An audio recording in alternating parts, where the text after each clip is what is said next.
सिद्धि विनायक नमो नमः, अष्ट विनायक नमो नमः, गणपति बप्पा मोरया, मंगल मूर्ति मोरया। श्री हरि श्री हरि श्री हरि श्री हरि। संक्षिप्त ब्रह्म पुराण।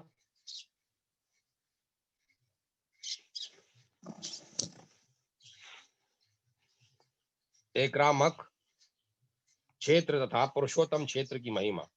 लोमहर्षण जी कहते हैं, महर्षियों, ब्रह्मा जी की कही हुई पवित्र कथा सुनकर उन महर्षियों को बड़ी प्रसन्नता हुई।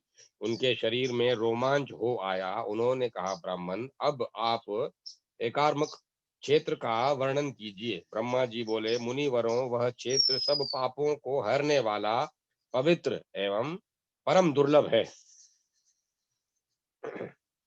मैं उसका संक्षेप में वर्णन करूंगा, सुनो। एकार्मक नाम से विख्यात क्षेत्र वाराणसी के समान कोटि शिवलिंगों से युक्त एवं शुभ है।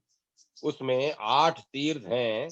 पूर्व कल्प में वहां एक आम का वृक्ष था, उसी के नाम से एकाम्रक क्षेत्र के रूप में विख्यात हुआ। वह स्थान पुष्ट पुष्ट मनुष्यों से भरा रहता है। वहां स्त्रियां भी रहती हैं और पुरुष भी। उस क्षेत्र में विद्वानों की अधिकता है। वह धन धान्य से संपन्न स्थान है। घर और गोपुर वहां की शोभा बढ़ाते हैं। वहां अनेकों व्यवसायी भरे हुए हैं। भांति भांति के रत्न उस क्षेत्र की शोभा बढ़ाते हैं। नगर, अटारी, सड़क और राजहंसों के समान श्वेत महल आदि के द्वारा उसकी बड़ी शोभा होती है। उसके चारों ओर सफेद चार दीवारी बनी है। शास्त्रों द्वारा उस पुर की रक्षा होती है। शस्त्रों द्वारा उस पुर की रक्षा होती है। अनेकों खाइयों से वह क्षेत्र अलंकृत है।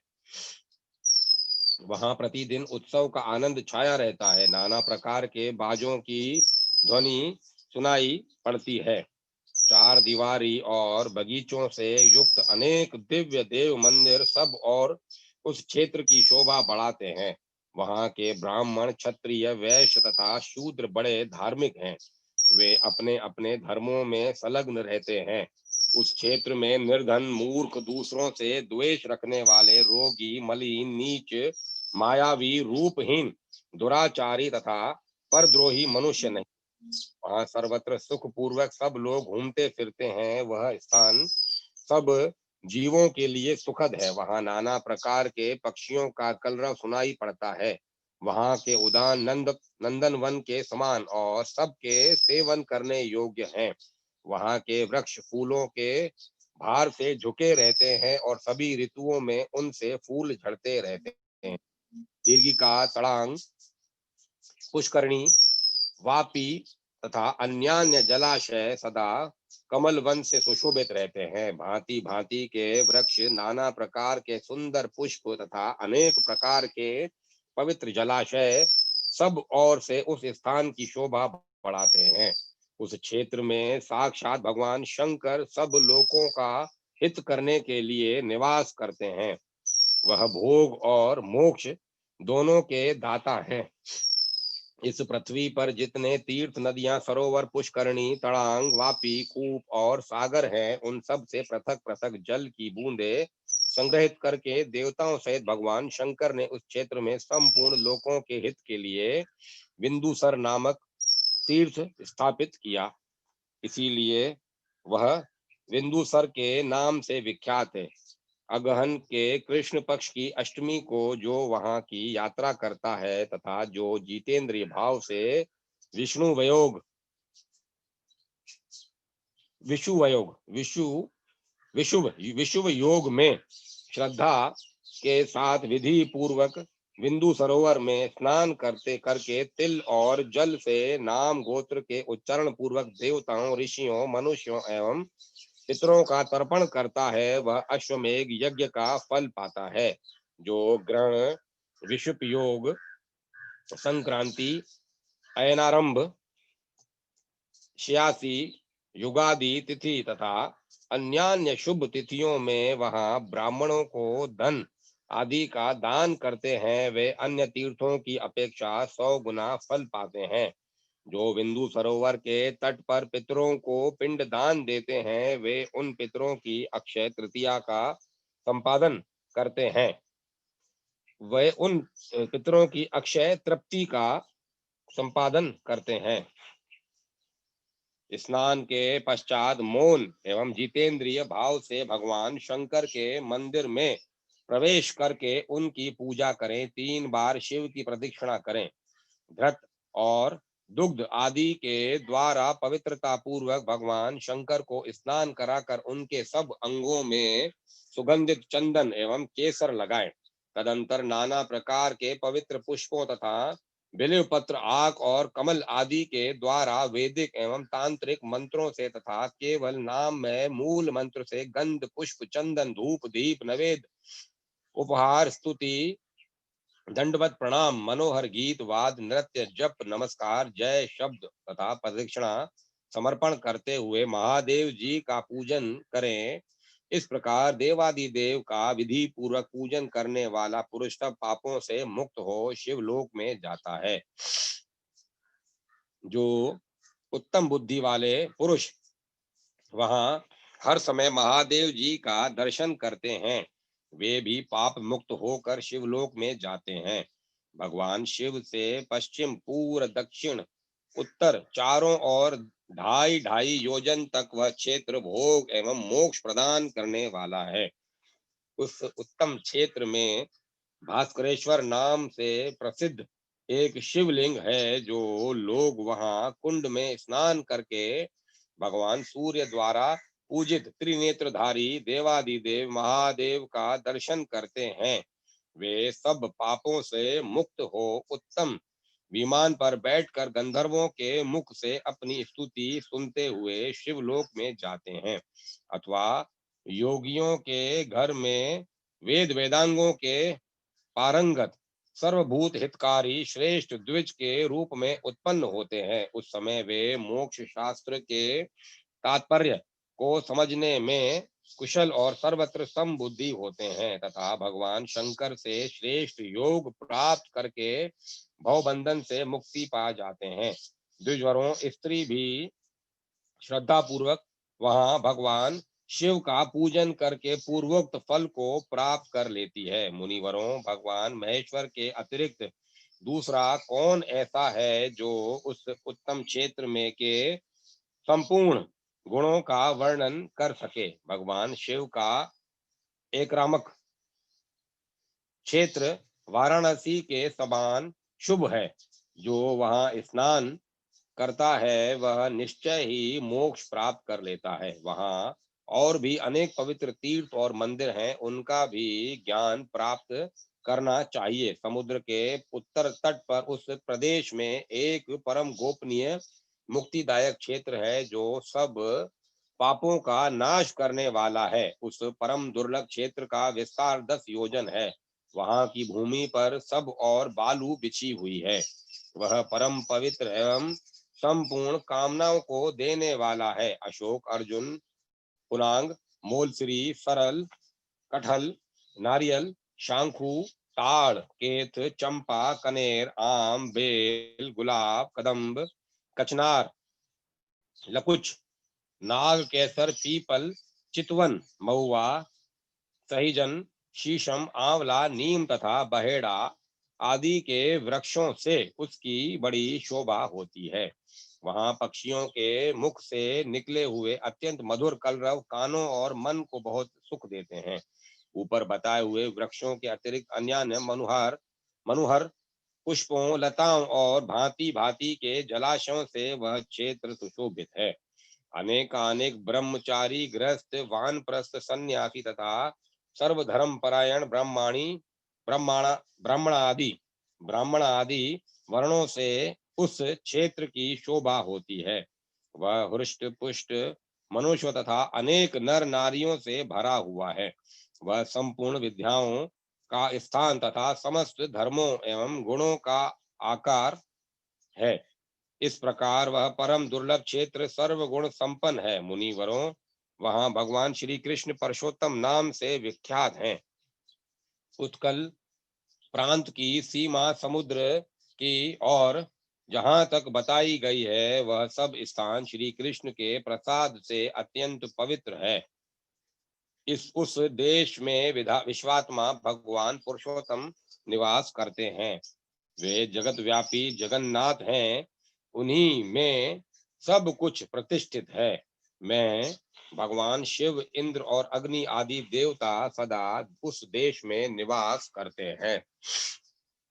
गंधर्व, अप्सरा, पितृ देवता, मनुष्य, यक्ष, विद्याधर, सिद्ध, उत्तम व्रत वाले मुनि, बालखिल्य आदि ऋषि, कश्यप आदि प्रजापति, गरुड़, किन्नर, नाग, अन्यान्य स्वर्गवासी अंगों सहित चारों वेद, नाना प्रकार के शास्त्र, इतिहास, पुराण, उत्तम दक्षिणा वाले यज्ञ, अनेक पवित्र नदियां, पुण्य तीर्थ, मंदिर, समुद्र तथा पर्वत सब उस देश में स्थित हैं। इस प्रकार देवताओं, ऋषियों तथा पितरों द्वारा सेवित उस पावन प्रदेश में जहाँ सब प्रकार के उपभोग सुलभ हैं, निवास करना किसको रुचिकर नहीं प्रतीत होगा।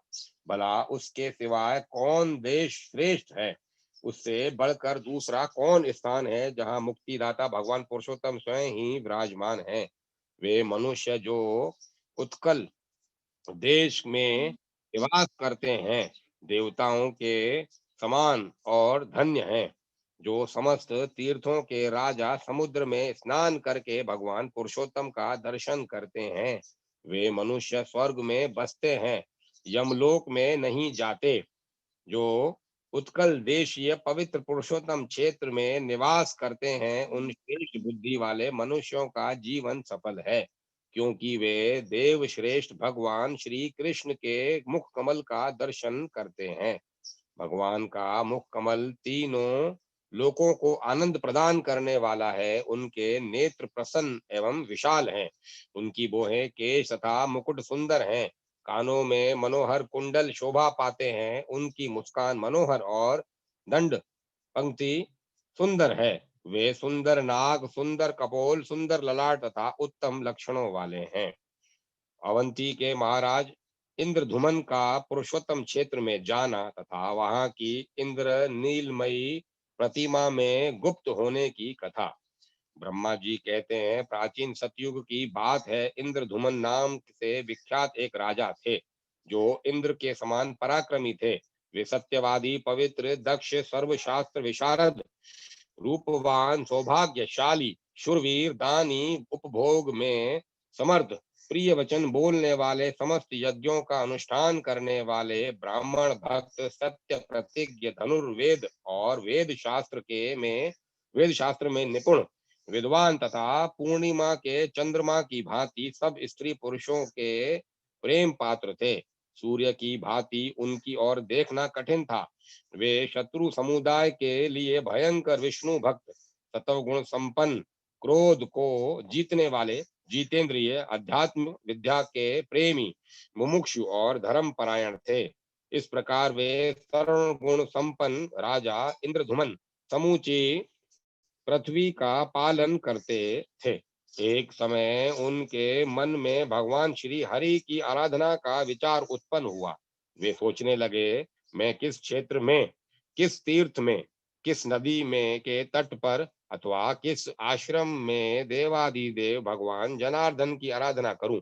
इस चिंता में पड़कर उन्होंने मन ही मन समस्त पृथ्वी पर दृष्टिपात किया।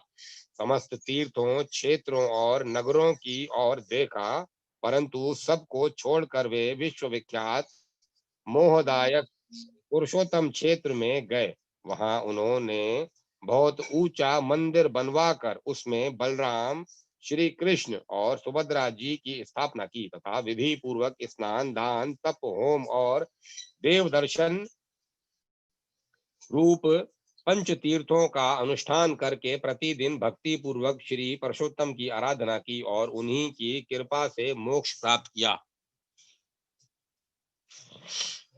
मुनियों ने पूछा, सुरश्रेष्ठ राजा इंद्रधुमन मुक्तिदायक पुरुषोत्तम क्षेत्र में किस लिए गए?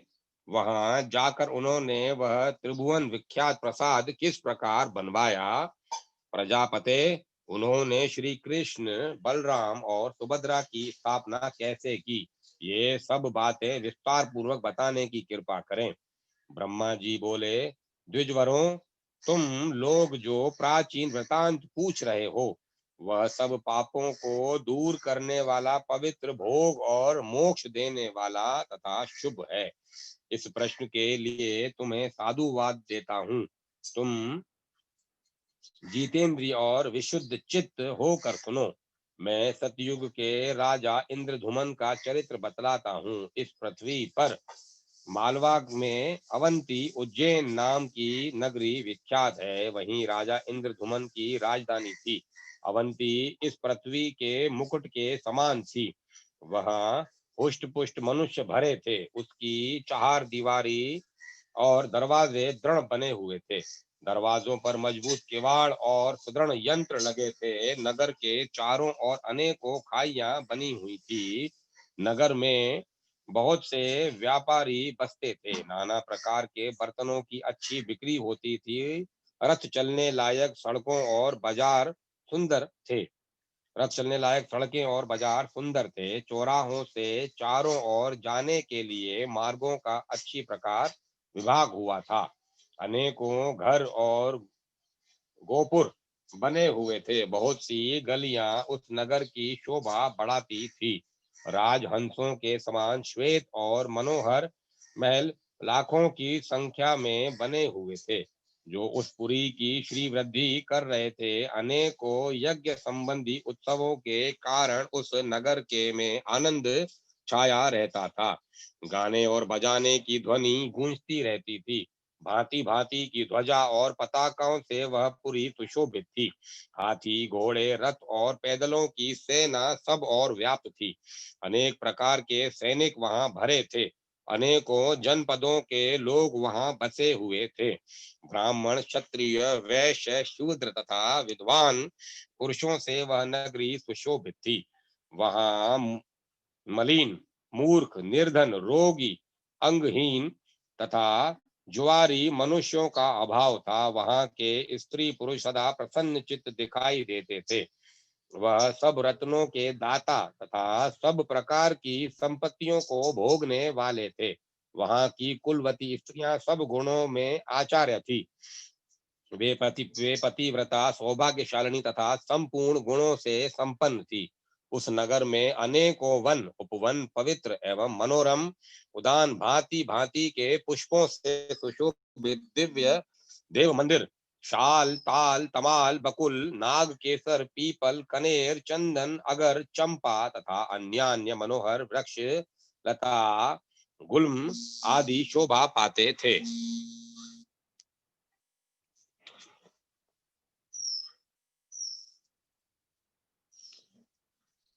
अनेक जलाशय उस महापुरी की शोभा अनेकों जलाशय उस महापुरी की शोभा बढ़ा रहे थे। अवंतीपुरी में त्रिनेत्रधारी त्रिपुर शत्रु भगवान शिव महाकाल नाम से प्रसिद्ध होकर रहते हैं। वे समस्त कामनाओं के पूर्ण करने वाले हैं। वहां एक शिव कुंड है जो सब पापों का नाश करने वाला है। उसमें विधि पूर्वक स्नान करके देवताओं, ऋषियों और पितरों का तर्पण करें। फिर शिवालय में जाकर भगवान शिव की 3 बार प्रदक्षिणा करें। तत्पश्चात स्नान, पुष्प, गंध, धूप और द्वीप आदि के द्वारा भक्ति पूर्वक महाकाल का विधिवत पूजन करें। ऐसा करने वाला मनुष्य 1000 अश्वमेघ यज्ञों का फल पाता है। वह सब पापों से मुक्त हो समस्त कामनाओं को पूर्ण करने वाले विमानों द्वारा भगवान शिव के परम धाम में जाता है। अवंती में शिप्रा नाम से प्रसिद्ध पवित्र नदी है। उसमें विधि पूर्वक स्नान करके देवताओं और पितरों का तर्पण करने से मनुष्य सब पापों से मुक्त हो जाता है। श्रेष्ठ विमान पर आरूढ़ हो स्वर्ग लोक में नाना प्रकार के भोग भोगता है। वही देवादिदेव भगवान जनार्दन भी निवास करते हैं, जो गोविंद स्वामी के नाम से प्रसिद्ध है। वे भोग और मोक्ष प्रदान करने वाले हैं। उनका दर्शन करने से करके मनुष्य अपनी 21 पीढ़ियां सहित मुक्त हो जाता है। इसके सिवा वहीं विक्रम स्वामी के नाम से भगवान विष्णु का निवास है। स्त्री अथवा पुरुष कोई भी उनका दर्शन करके पूर्वोक्त फल प्राप्त कर लेता है। वहां इंद्र आदि देवता और समस्त कामनाएं पूर्ण करने वाली देवियां भी निवास करती हैं। उन सब की भक्ति पूर्वक पूजा और प्रणाम करके मनुष्य उन सब पापों से मुक्त हो स्वर्ग लोक में जाता है। इस प्रकार राजाओं में श्रेष्ठ इंद्रधूमन के द्वारा पालित वह रमणीय पुरी इंद्र की अमरावती के समान नित्य उत्सव के आनंद से परिपूर्ण रहती थी। वहां दिन रात इतिहास पुराण नाना प्रकार के शास्त्र तथा काव्य चर्चा सुनी जाती थी। इस तरह वह उज्जैनीपुरी सब गुणों से संपन्न बताई गई है, जिसमें पूर्व काल में परम बुद्धिमान राजा इंद्रधूमन हुए थे। उस नगरी में अपने उत्तम राज्य का उपभोग करते हुए राजा इंद्रधूमन औरस पुत्रों की भांति प्रजा का पालन करते थे। वे सत्यवादी परम बुद्धिमान शूरवीर समस्त गुणों के आकर मतिमान धर्मात्मा तथा संपूर्ण शस्त्र धारियों में श्रेष्ठ थे। उनमें सत्यशील और इंद्रिय संयम के गुण थे। दान यज्ञ और तपस्या में उनकी समानता करने वाला दूसरा कोई राजा नहीं था। वे अपने प्रत्येक यज्ञ में श्रेष्ठ ब्राह्मणों को सोना मणि मोती हाथी और घोड़े दान किया करते थे। उनके पास अच्छे अच्छे हाथी घोड़े रथ कंबल मृग चर्म वस्त्र रत्न और धन धान्य का कभी अंत नहीं होता था। इस प्रकार समस्त वैभव से युक्त और संपूर्ण गुणों से अलंकृत राजा इंद्रधुमन निष्कटक राज्य का उपभोग करते थे। एक बार उनके मन में यह विचार उत्पन्न हुआ कि मैं भोग और मोक्ष प्रदान करने वाले सर्व योगेश्वर श्री हरि की आराधना किस प्रकार करूं। उन्होंने समस्त शास्त्र तंत्र आगम इतिहास पुराण वेदांग धर्म शास्त्र ऋषियों के बताए हुए नियम तथा संपूर्ण विद्या स्थानों का विचार किया। यत्न पूर्वक गुरुजनों की सेवा की और वेदों के पारगामी ब्राह्मणों का सत्संग किया। फिर इंद्रियों को वश में करके मोक्ष की इच्छा से विचार किया। वे मैं देवादिदेव सनातन पुरुष पीताम्बरधारी चतुर्भुज शंख चक्र गदाधर वनमाला विभूषित कमल नयन श्री वत्स शोभित और मुकुट अंगद आदि आभूषणों से अलंकर श्री हरि की आराधना किस प्रकार करूं, यह विचार कर वे बहुत बड़ी सेना को साथ ले पुरोहित और भृत्यों के साथ अपनी नगरी उज्जैनी से बाहर निकले। उनके पीछे रथारूढ़ सैनिक हथियार हाथ में लिए प्रस्थित हुए। उनके रथ विमान के समान जान पड़ते थे। उन पर ध्वजा पताकाएं फहरा रही थी। रथियों के पीछे गज युद्ध की विद्या में निपुण असंख्य पैदल भी चले, जिनके हाथों में धनुष प्रास और खड़ंग शोभा पा रहे थे। वे सब प्रकार के अस्त्र शस्त्रों को चलाने में कुशल शूरवीर तथा सर्वदा संग्राम की अभिलाषा रखने वाले थे। अंतपुर की सब स्त्रियां भी वस्त्र आभूषणों से अलंकृत हो महाराज के साथ चली। उनके नेत्र पद्म पत्र के समान विशाल थे और शस्त्रधारी सैनिक उन्हें घेर कर चलते थे। ब्राह्मण क्षत्रिय और वैश्यों ने भी राजा का अनुसरण किया।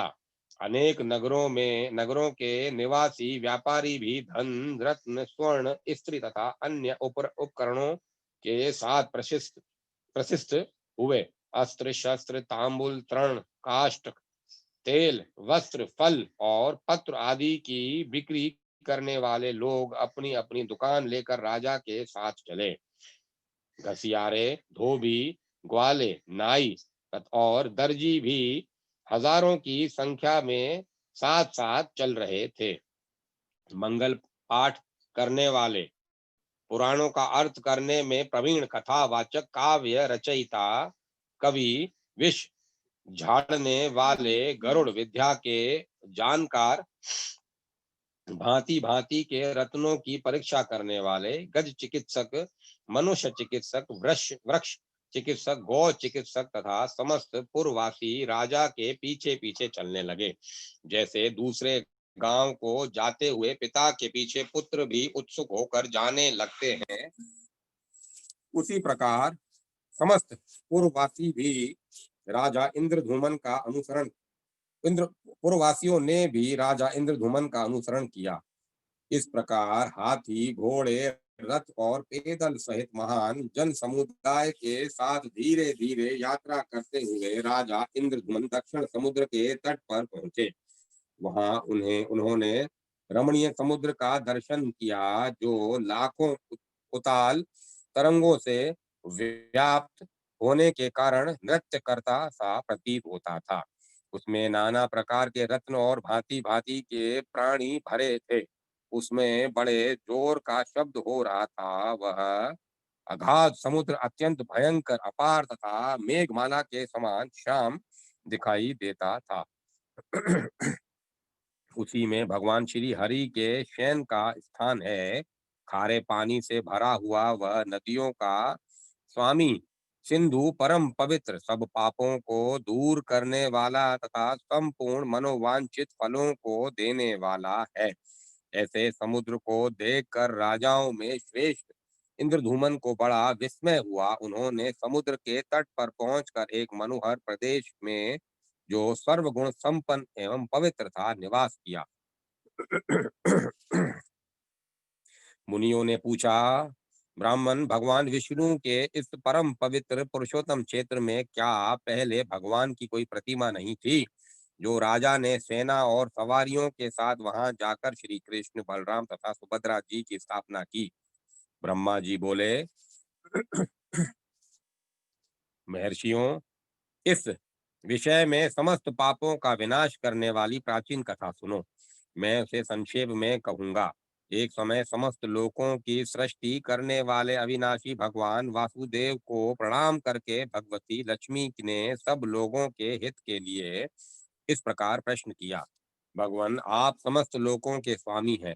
मेरे हृदय में एक संदेह खड़ा हुआ है, उसका इस समय निवारण कीजिए। अत्यंत आश्चर्य में मृत्यु लोक को, जो परम दुर्लभ कर्म भूमि है, लोभ और मोह रूपी ग्रह ने ग्रस लिया है। वहां काम और क्रोध का महासागर लहराता है। देवेश, उस संसार सागर से जिस प्रकार मुक्ति मिल सके, वह उपाय बतलाइए। इस संसार में मेरे संदेह का निवारण करने के लिए आपको छोड़कर दूसरा कोई वक्ता नहीं है।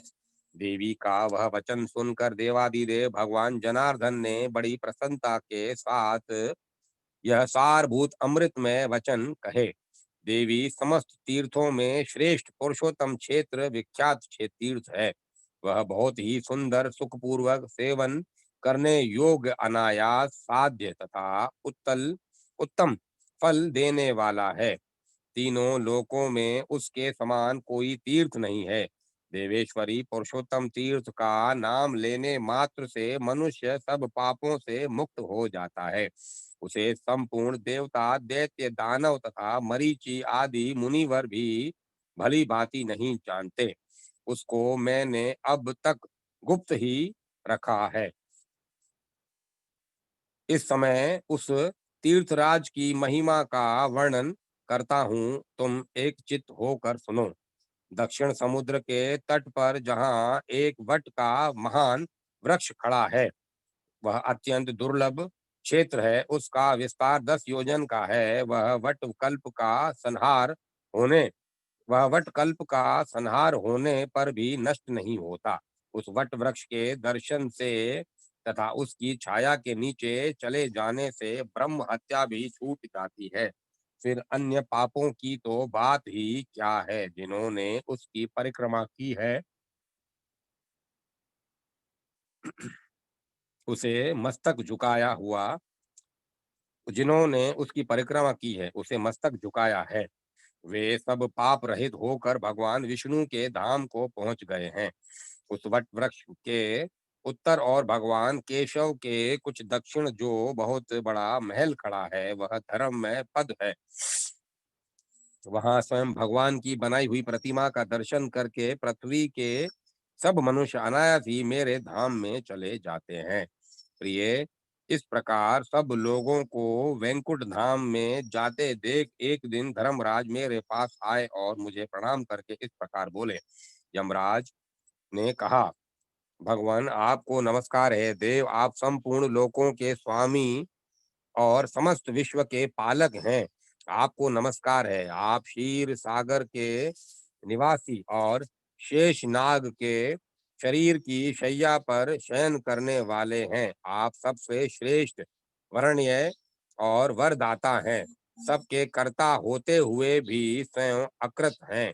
आपको किसी दूसरे ने किसी आपको किसी दूसरे ने नहीं बनाया है।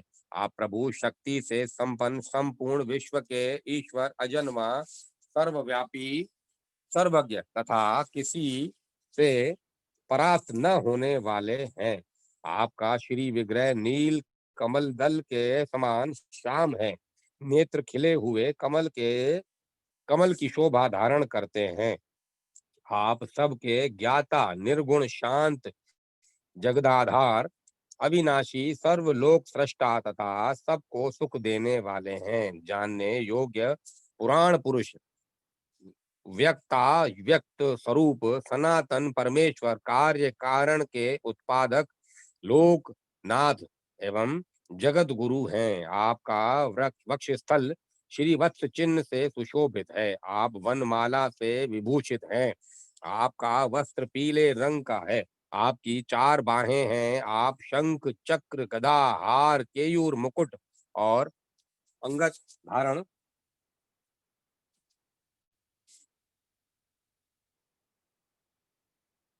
धारण करने वाले हैं। सब लक्षणों से संपन्न, समस्त इंद्रियों से रहित वट वृक्ष, अविचल, सूक्ष्म ज्योति स्वरूप, सनातन भाव और अभाव से मुक्त, व्यापक तथा प्रकृति से परे हैं। सबको सुख देने वाले सामर्थ्यशाली ईश्वर हैं। आप भगवान जगन्नाथ को मैं नमस्कार करता हूँ। भगवान विष्णु कहते हैं, महाभागे, यमराज को हम जोड़े मस्तक झुकाए खड़ा देख। महाभागे, यमराज को हाथ जोड़े मस्तक झुकाए खड़ा देख मैंने उनसे स्तोत्र कहने का कारण पूछा। महाभागे, सूर्य नंदन, तुम सब देवताओं में श्रेष्ठ हो। तुमने इस समय मेरी स्तुति किस लिए की, संक्षेप में बताओ। धर्मराज बोले, भगवान, इस विख्यात पुरुषोत्तम क्षेत्र में जो इंद्रनील मणि की बनी हुई श्रेष्ठ प्रतिमा है, वह सब कामनाओं को देने वाली है। उसका अन्य अन्य भाव तथा श्रद्धा से दर्शन करके सभी मनुष्य कामना रहित हो आपके श्वेत धाम में चले जाते हैं। अतः अब मैं अपना व्यापार नहीं चला सकता। प्रभु, आप कृपा करके उस प्रतिमा को समेट लीजिए। धर्मराज का वह वचन सुनकर मैंने उनसे कहा, यम, मैं सब ओर से बालू के द्वारा उस प्रतिमा को छिपा दूंगा। तदंतर वह प्रतिमा छिपा दी गई। तब अब उसे मनुष्य नहीं देख पाते।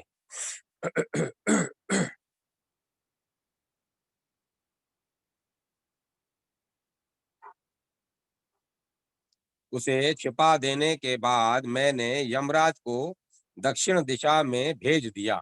ब्रह्मा जी कहते हैं, पुरुषोत्तम तीर्थ में इंद्रनील मणि प्रतिमा के लुप्त हो जाने पर आगे चलकर जो जो बातें हुई, उन सब को भगवान विष्णु ने लक्ष्मी देवी से विस्तार पूर्वक कह सुनाई। राजा इंद्र राजा इंद्रधुमन के द्वारा अश्वमेघ यज्ञ तथा पुरुषोत्तम प्रसाद निर्माण का कार्य। मुनियों ने कहा, भगवान, अब हम राजा इंद्रधुमन का शेष वृतांत सुनना चाहते हैं। उस श्रेष्ठ तीर्थ में जाकर उन्होंने क्या किया। ब्रह्मा जी बोले, मुनिवरों, सुनो। मैं उस क्षेत्र के दर्शन और राजा के कृत्य का संक्षेप में वर्णन करता हूँ। उस त्रिभुवन विख्यात पुरुषोत्तम क्षेत्र में जाकर महाराज इंद्रधुमन ने रमणीय स्थानों और नदियों का दर्शन किया। वहां एक बड़ी पवित्र नदी बहती है जो विंध्याचल की घाटी से निकली है। वह शिवत्रोत पला वह शिवत्रोत पला के नाम से विख्यात है। सब पापों को दूर करने वाली तथा कल्याणमयी है। उसका स्तोत्र बहुत बड़ा है। उसकी महत्ता गंगा जी के समान है। वह दक्षिण समुद्र में मिली है। वह पुण्य सलीला सरिता महानदी के नाम से विख्यात है। उसके दोनों किनारों पर अनेकों गांव और नगर बसे हुए हैं। वे सभी गांव अच्छी फसल होने के कारण बड़े मनोहर दिखाई देते हैं। वहाँ के लोग बड़े हष्ट पुष्ट होते हैं और वहाँ रहने वाले ब्राह्मण क्षत्रिय वैश्य तथा शूद्र शांत भाव से पृथक पृथक अपने धर्मों में तत्पर दिखाई देते हैं। ब्राह्मणों एक मुख से छहों अंग ब्राह्मणों के एक मुख से छहों अंक पद और क्रम से युक्त वैदिक वाणी निकलती रहती है। कोई अग्निहोत्र में लगे रहते हैं और कोई उपासना में, कोई समस्त शास्त्रों के अर्थ समझने में कुशल यज्ञकर्ता एवं प्रचुर दक्षिणा देने वाले होते हैं। वहाँ चबूतरों, सड़कों, वनों, उपवनों, सभा मंडपों, महलों और देव मंदिरों में महान जन समुदाय एकत्रित होकर इतिहास इतिहास पुराण, वेद, वेदांग, काव्य एवं शास्त्रों की कथा सुनते रहते हैं। उस देश की स्त्रियों को अपने रूप और यौवन पर गर्व होता है। वे सभी उत्तम लक्षणों से संपन्न होती हैं। उस क्षेत्र में सन्यासी, वानप्रस्थ सिद्ध, स्नातक, ब्रह्मचारी, मंत्र सिद्ध, तपस्या सिद्ध और यज्ञ सिद्ध पुरुष निवास करते हैं। इस प्रकार राजा ने उस क्षेत्र को परम शोभायमान देखा। इसीलिए मन में यह निश्चय किया कि यही रहकर परम देव, परम अपार, परम पद, अनंत, अपराजित, सर्वेश्वर, सर्वेश्वर, जगत गुरु सनातन भगवान श्री विष्णु की आराधना करूंगा। यही भगवान का मानस तीर्थ पुरुषोत्तम क्षेत्र है। यह बात मुझे मालूम हो गई क्योंकि यहाँ कल्प वृक्ष स्वरूप विशाल वट वृक्ष खड़ा है। यही इंद्रनील मणि की बनी हुई मणिमयी प्रतिमा है जिसे भगवान ने स्वयं छिपा दिया है क्योंकि यहाँ दूसरी कोई प्रतिमा नहीं दिखाई देती। मैं ऐसा प्रयत्न करूंगा जिससे सत्य पराक्रमी जगदीश्वर भगवान विष्णु मुझे प्रत्यक्ष दर्शन दे। मैं अनन्य भाव से भगवान में मन लगाकर वहाँ यज्ञ, दान, तपस्या, होम, दान, पूजन तथा उपवास आदि के द्वारा विधि पूर्वक उत्तम व्रत का पालन करूंगा। साथ ही जहाँ साथ ही यहाँ श्री विष्णु भगवान के मंदिर बनाने का कार्य भी प्रारंभ करूंगा। द्विजवरों, यह सोचकर महाराज इंद्रधुमन ने कहा वहां भगवान का मंदिर बनवाने के लिए कार्य प्रारंभ किया। उन्होंने ज्योतिष शास्त्र के पारंगत समस्त आचार्यों को बुलाकर बड़ी प्रसन्नता के साथ यत्न पूर्वक भूमि का शोधन कराया। इस कार्य में ज्ञान संपन्न ब्राह्मणों, वेद शास्त्र के पारंगत अमात्यों, मंत्रियों तथा वास्तु विद्या के विद्वानों का भी सहयोग प्राप्त था।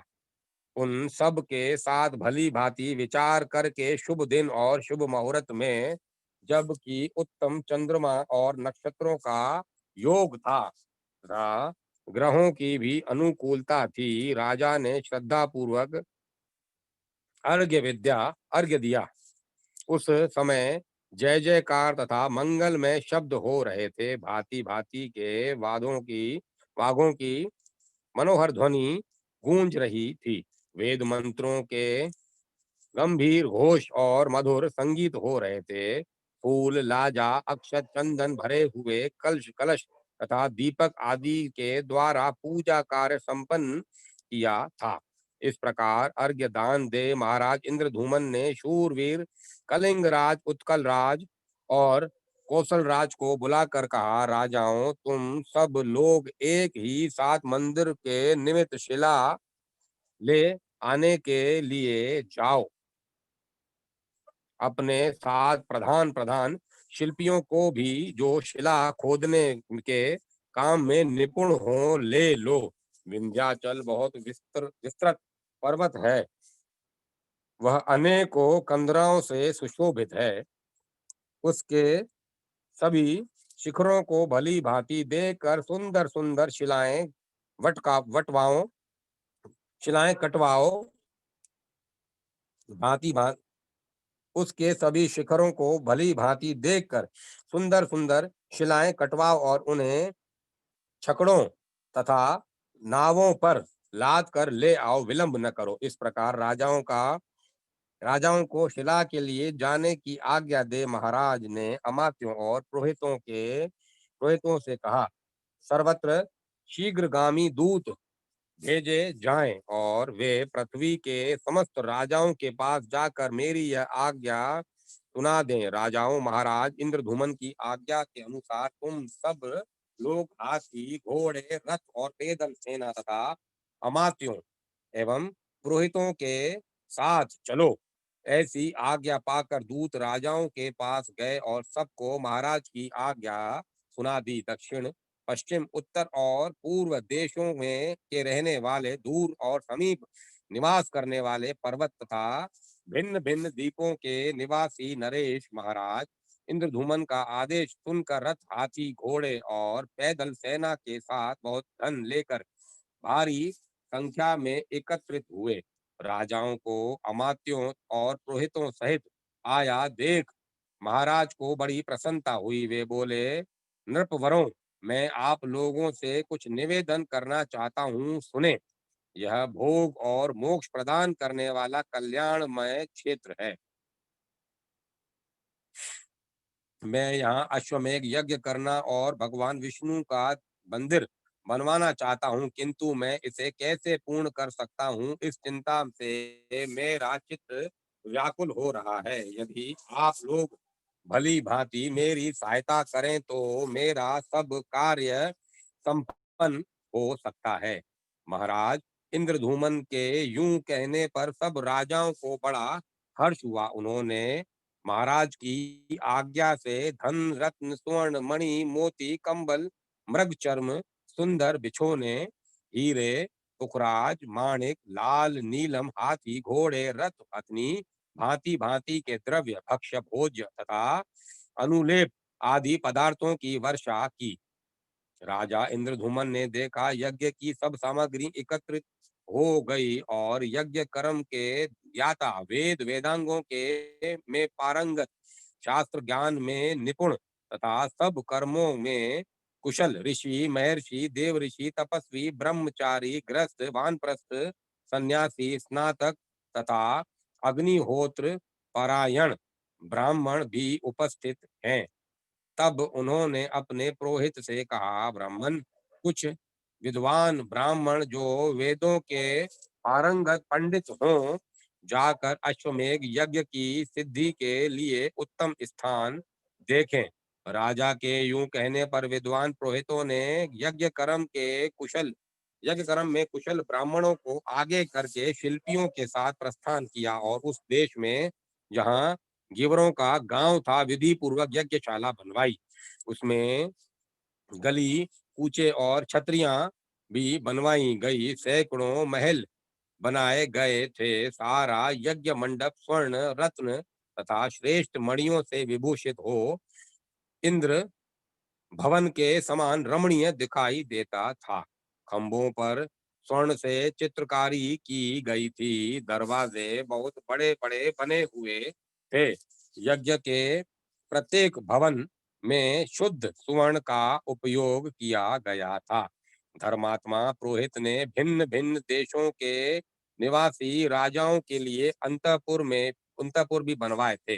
नाना देशों से आए हुए ब्राह्मणों और वैश्यों के लिए भी उन्होंने अनेक शालाएं बनवाई थी। महाराज इंद्रधुमन का प्रिय करने के लिए समस्त राजा अनेक प्रकार के रत्न लेकर वहां आए थे। साथ ही उनकी स्त्रियां भी उत्सव में सम्मिलित हुई थी। महाराज ने उन समस्त समागत अतिथियों के लिए ठहरने के स्थान, शैया, भांति भांति के भोज्य पदार्थ, महीन चावल, ईख का रस और गोरस आदि प्रदान किए। उस महायज्ञ में जो भी श्रेष्ठ ब्राह्मण पधारे, उन सबको राजा ने स्वागत पूर्वक ग्रहण किया। महातेजस्वी नरेश ने दंभ छोड़कर स्वयं ही सब ब्राह्मणों का सब तरह से स्वागत सत्कार किया।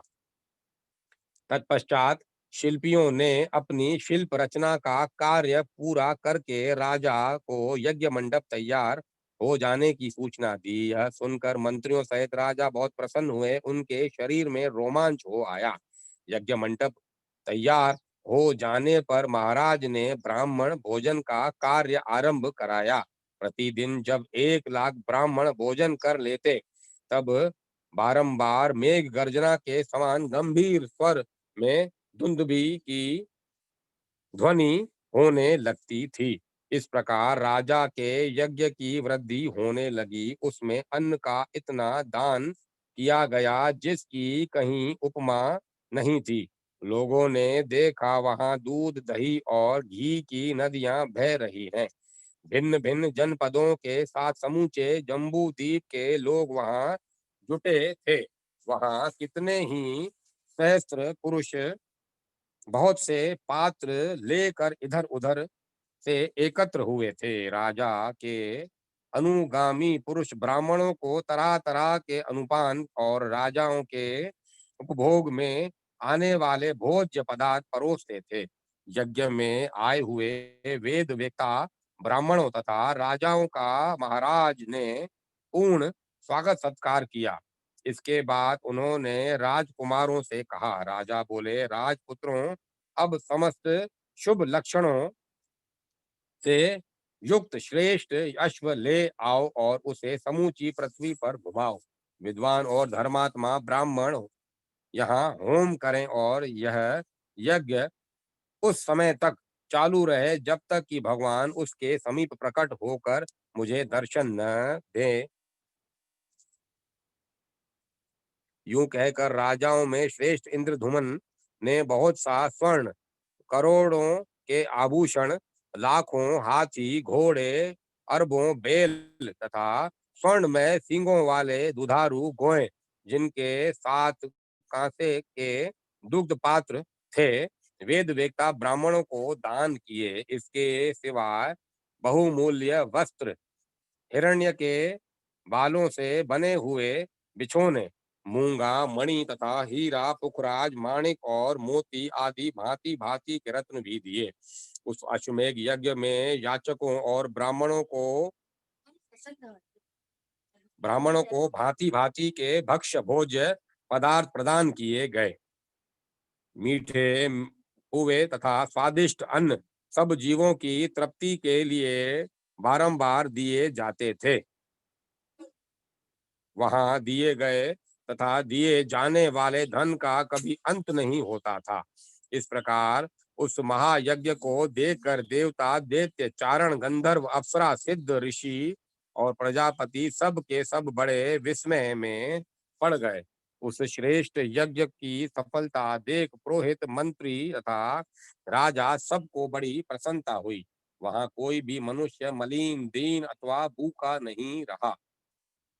उस यज्ञ के में किसी प्रकार का उपद्रव, ग्लानि आदि व्याधि, अकाल मृत्यु, दंशन, ग्रह पीड़ा अथवा विष का कष्ट नहीं हुआ। इस प्रकार राजा ने अश्वमेध यज्ञ तथा पुरुषोत्तम प्रसाद निर्माण का कार्य विधि पूर्वक पूर्ण किया। राजा इंद्रदुमन द्वारा भगवान विष्णु की स्तुति।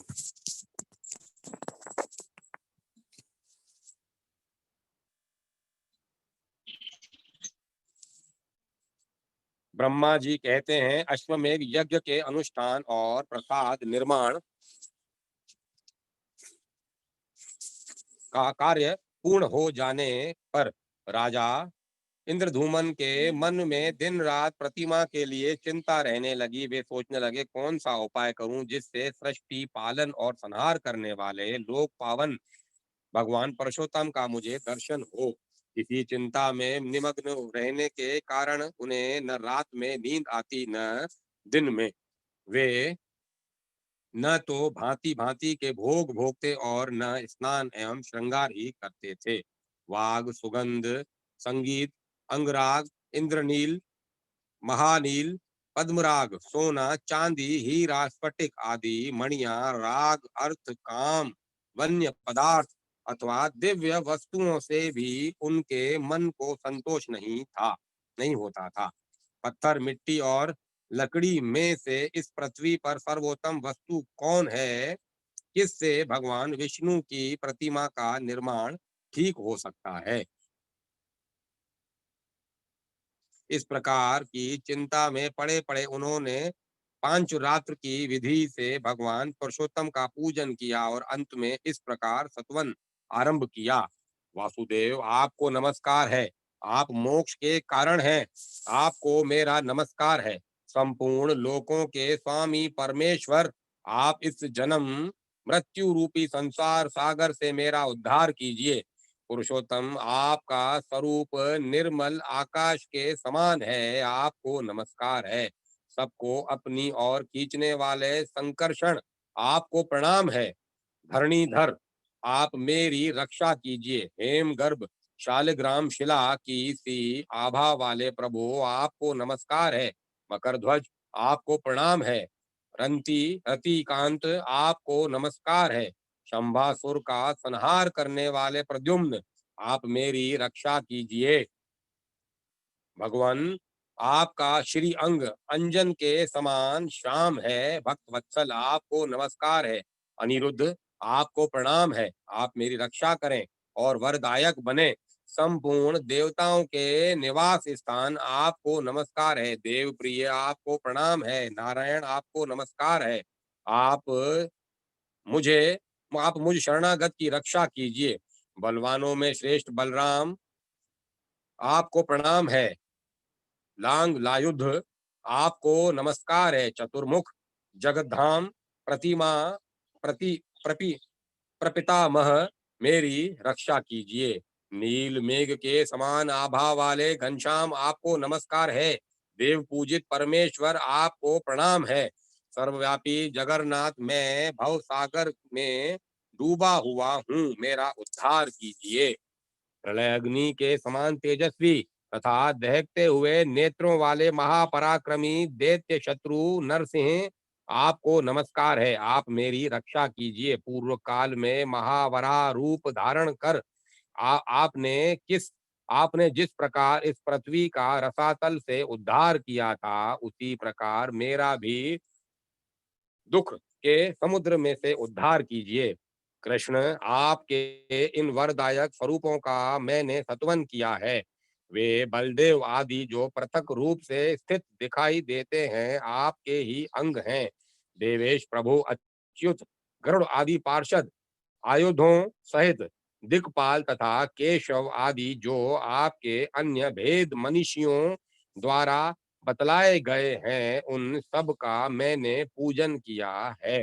प्रसन्न और तथा विशाल नेत्रों वाले जगन्नाथ देवेश्वर, पूर्वोक्त सब स्वरूपों के साथ मैंने आपका सत्वन और वंदन किया है। आप मुझे धर्म, अर्थ, काम और मोक्ष देने वाले वर प्रदान करें।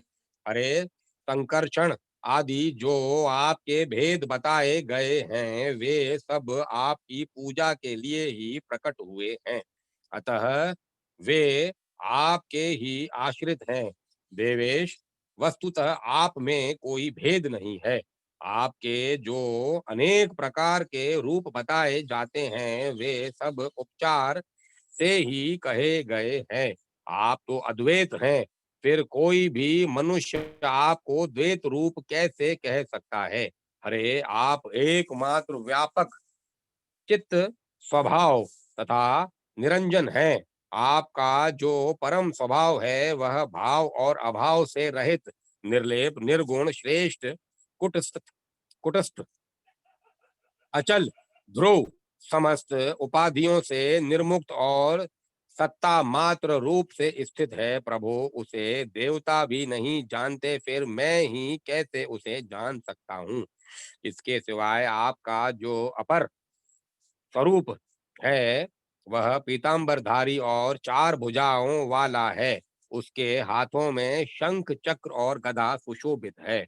वह मुकुट और अदंग अंगद धारण करता है। उसका वक्ष स्थल श्री वत्स चिन्ह से युक्त है तथा वह वनमाला से विभूषित रहता है। उसी की देवता और आपके अन्यान्य शरणागत भक्त पूजा करते हैं। देव देव, आप सब देवताओं में श्रेष्ठ एवं भक्तों को अभय देने वाले हैं। कमल नयन, मैं विषयों के समुद्र में डूबा हूँ। आप मेरी रक्षा कीजिए। लोकेश, मैं आपके सिवाय और किसी को नहीं देखता जिसकी शरण में जाऊं। कमलकांत मधुसूदन, मुझ पर प्रसन्न होइए। मैं बुढ़ापे और सैकड़ों व्याधियों से युक्त हो भांति भांति के दुखों से पीड़ित हूँ तथा अपने कर्म पाश से बंध कर हर्ष शोक में मग्न हो विवेक शून्य हो गया हूँ। अत्यंत भयंकर घोर संसार समुद्र में गिरा हुआ हूँ। यह विषय रूपी जल राशि के कारण दुस्तर है। इसमें राग द्वेष रूपी मत्सर भरे पड़े हैं। इंद्रिय रूपी भंवरों से यह बहुत गहरा प्रतीत होता है। इसमें तृष्णा और शोक रूपी लहरें व्याप्त हैं। यहाँ न कोई आश्रय है, न कोई अवलंब। यह सारहीन एवं अत्यंत चंचल है। प्रभु, मैं माया से मोहित होकर इसके भीतर चीरकाल से भटक रहा हूँ। हजारों भिन्न भिन्न योनियों में बारंबार जन्म लेता हूँ। जनार्दन, मैंने इस संसार में नाना प्रकार के हजारों जन्म धारण किए हैं। अंगों सहित वेद, नाना प्रकार के शास्त्र, इतिहास, पुराण तथा अनेक शिल्पों का अध्ययन किया है। यहाँ मुझे कभी असंतोष यहाँ मुझे कभी असंतोष मिला है, कभी संतोष। कभी धन का संग्रह किया है, कभी हानि उठाई और कभी बहुत खर्च किया है। जगन्नाथ, इस प्रकार मैंने हास्य, वृद्धि, उदय और अस्त अनेक बार देखे हैं। स्त्री, शत्रु, मित्र तथा बंधु बांधवों के संयोग और वियोग भी देखने को मिले हैं। मैंने अनेक पिता देखे हैं और अनेक माताओं का दर्शन किया है। अनेक प्रकार के जो दुख और सुख हैं, अनेक अनुभव का भी मुझे अवसर मिला है। भाई भाई, बंधु, पुत्र और कुटुंबी भी प्राप्त हुए हैं। विष्ठा और मूत्र की कीचड़ से भरे हुए स्त्रियों के गर्भाशय में भी मैंने निवास किया है। प्रभो, गर्भवास में जो महान दुख होता है, उसका भी मैंने अनुभव किया है। बाल्य अवस्था, युवा अवस्था और वृद्धा अवस्था में जो अनेक प्रकार के दुख होते हैं, उनमें उनसे भी मैं वंचित नहीं रहा। मृत्यु के समय यमलोक के मार्ग में तथा यमराज के घर में जो दुख प्राप्त होते हैं, उनको तथा नरकों में होने वाली यातनाओं को भी मैंने भोगा है। कृमि, कीट, वृक्ष, हाथी, घोड़े, मृग, पक्षी, भैंसे, ऊंट, गाय तथा अन्य वनवासी जंतुओं की योनि में मुझे जन्म लेना पड़ा है। समस्त द्विजातियों और शूद्रों के यहाँ भी मेरा जन्म हुआ है। देव, धनी, क्षत्रियों, दरिद्र, तपस्वियों, राजाओं, राजा के सेवकों तथा अन्य देवधारियों के घरों में भी मैं अनेक बार उत्पन्न हो चुका हूँ।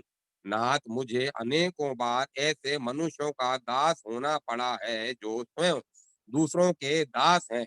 मैं दरिद्र, धनी और स्वामी भी रह चुका हूँ। मुझे दूसरों ने मारा और मेरे हाथ से दूसरे मारे गए। मुझे दूसरों ने मरवाया और मैंने भी दूसरों की हत्या करवाई।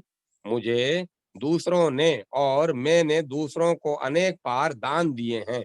जनार्दन, पिता, माता, सहृदय भाई और पत्नी के लिए मैंने लज्जा छोड़कर धनियों, क्षोत्रियों, दरिद्रों और तपस्वियों के समान दीनता से भरी बातें की है। प्रभो, देवता, पशु, पक्षी, मनुष्य तथा अन्य स्थावर जगम भूतों में ऐसा कोई स्थान नहीं है जहाँ मेरा जाना न हुआ हो।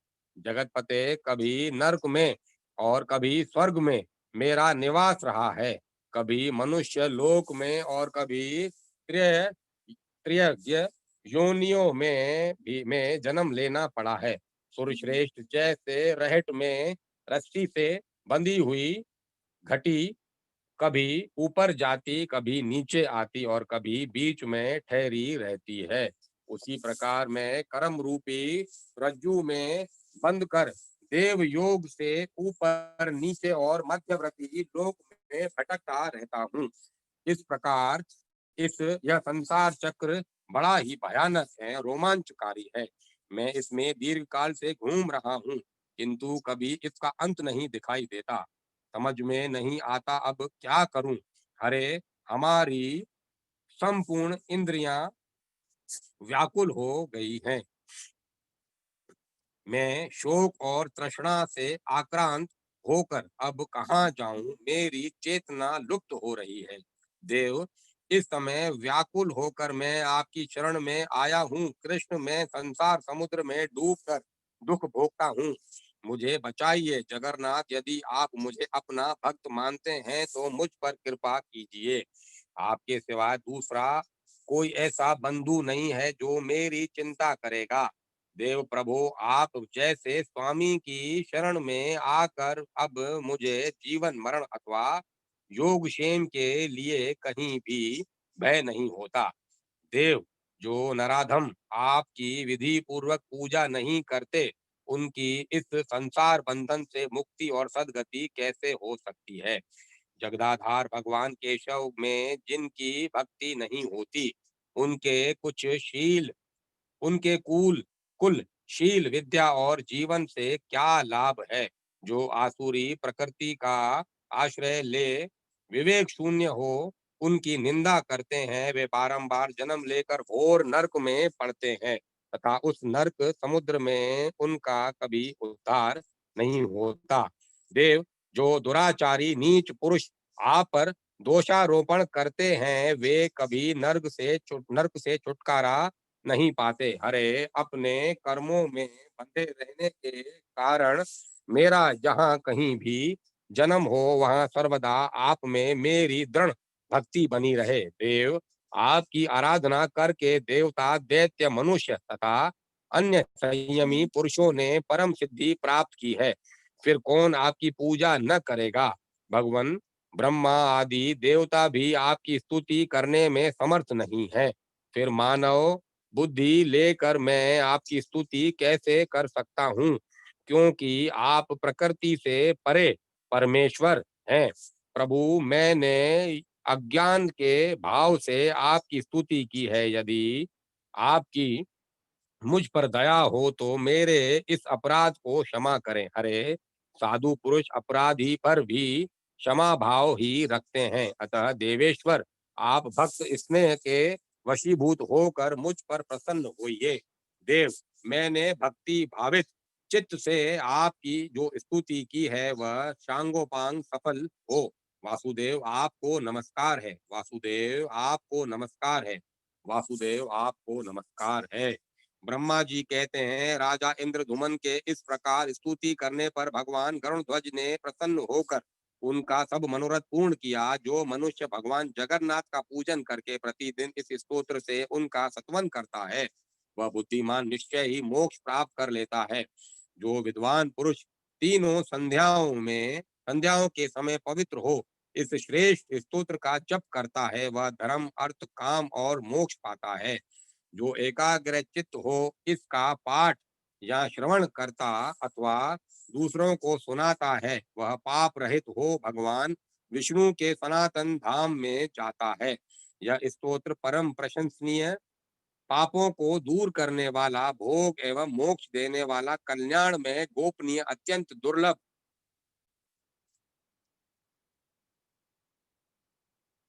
तथा पवित्र है। इसे जिस किसी मनुष्य को नहीं इसे जिस किसी मनुष्य को नहीं देना चाहिए, नास्तिक, मूर्ख, कृतघ्न, मानी, दुष्ट बुद्धि, तथा अभक्त मनुष्य को कभी इसका उपदेश न दें। जिसके हृदय में भक्ति हो, जो गुणवान, शीलवान, विष्णु भक्त, शांत तथा श्रद्धा पूर्वक अनुष्ठान करने वाला हो, उसी को इसका उपदेश देना चाहिए।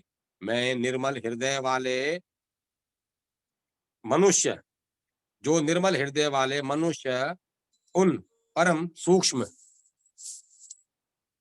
नित्य पुराण पुरुष मुरारी श्री विष्णु भगवान का ध्यान करते हैं, वे मुक्ति के भागी हो भगवान विष्णु में प्रवेश कर जाते हैं। ठीक उसी तरह जैसे मंत्रों द्वारा यज्ञ अग्नि में हवन किया हुआ हविष भगवान विष्णु को प्राप्त होता है, एकमात्र वे देव भगवान विष्णु ही संसार के दुखों का नाश करने वाले तथा परों से भी पर हैं। उनसे भिन्न किसी भी वस्तु की सत्ता नहीं है। वे ही सबकी सृष्टि, पालन और संहार करने वाले हैं।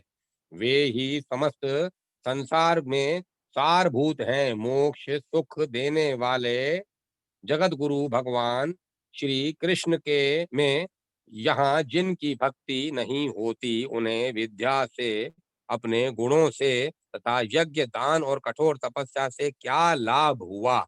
जिस पुरुष की भगवान पुरुषोत्तम के प्रति भक्ति है, वही संसार में धन्य, पवित्र और विद्वान है। वही यज्ञ, तपस्या और गुणों के कारण श्रेष्ठ है तथा वही ज्ञानी, ध्यानी और सत्यवादी है।